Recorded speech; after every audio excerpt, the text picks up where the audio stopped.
Ayrılıq divarlara çəkilmiş rəng deyil. Gedişindən sonra otaqda qalan görünməz heykəldir. Sükut sadəcə səssizlik deyil ki.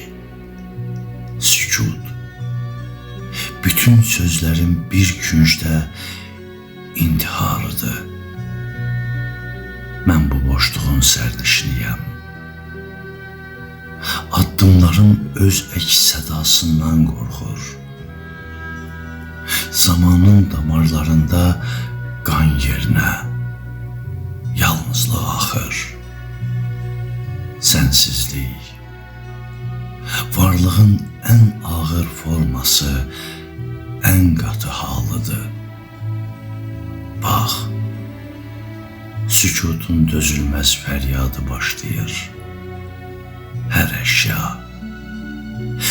əşya sənin adını pıçıldayan bir ağızdır indi. Hava elə ağırlaşıb ki, nəfəs almaq olmur. Sanki göy üzü bir ovuc torpaq olub içimə dolur. Bizim bitdiyimiz yerdə sükutun tarixi yazılır. Sözlər ölür, amma ağrı heç vaxt qocalmır. Sən getdin. Mən isə səsini itirmiş bir şəhərin ən kimsəsiz küçəsində qaldım.